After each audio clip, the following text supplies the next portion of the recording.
आज आम्ही गेलो होतो कोपरगावला शॉपिंग करण्यासाठी. आदूचा बर्थडे येतोय ना, तर त्याच्यासाठी ड्रेस घ्यायचा होता. पण त्या आधी गुड्डी दीदीला पण ड्रेस घ्यायचा होता.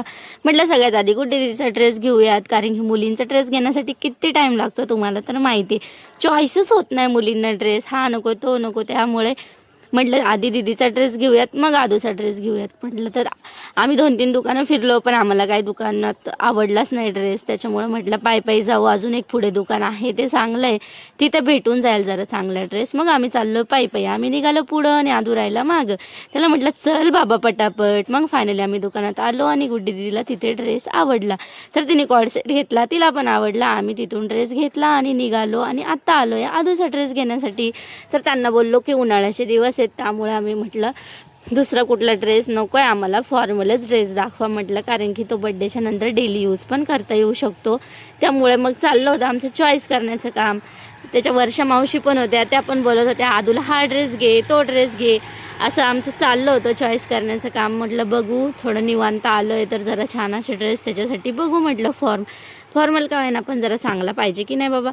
तर म्हटलं चला आता छान असा टाईम आहेच तर बघून घेऊयात म्हटलं. आणि मग आदूचं चाललं होतं पाणी प्यायचं काम. त्याला ती छोटीशी बॉटल इतकी आवडली ना, तर तो बोलला मम्मा ही बॉटल किती छान आहे. तर त्याचं चाललं होतं इकडून तिकडं पाणी पिण्याचं काम. तो काय एका जागेवर बसतच नव्हता. तर फायनली आम्ही त्याचा ड्रेस घेतला आणि निघालो. मग एवढी तहान लागली होती, म्हटलं चला काहीतरी गार पिऊयात. मग लिंबू शिकंजी आम्ही तिथे पेलो आणि पटापट घरी आलो तर आमचं टकलू मस्त उन्हात बसलं होतं.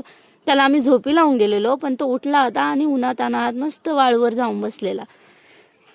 तर त्याने आम्हाला बघितलं आणि तो पण आला घरामध्ये. टकलूसाठी पण भरपूर काही खाण्यासाठी आणलेलं. मग टकलू मस्त आम्हाला बघितलं आणि तो पण आला घरामध्ये पळत. फायनली आम्ही घरी पोहोचलोय. खूप बरं वाटलं बाबा, इतकं ऊन आहे ना. तर टकलू आला घरात, म्हणतो मम्मा तू काय आणलं. म्हटलं दादासाठी ड्रेस आणला. तर तो म्हणतो हा ड्रेस दादासाठी नाही आहे, माझ्यासाठीच आहे म्हणे. म्हटलं बरं बाबा, तुझा तर तुझा, राहू दे तुलाच म्हटलं. तर आता दादाचा ड्रेस झालाय टकलू दादाचा. आता टकलू दादा बोलतो की माझाच ड्रेस आहे. तर चला भेटूया नेक्स्ट ब्लॉगमध्ये, तोपर्यंत बाय.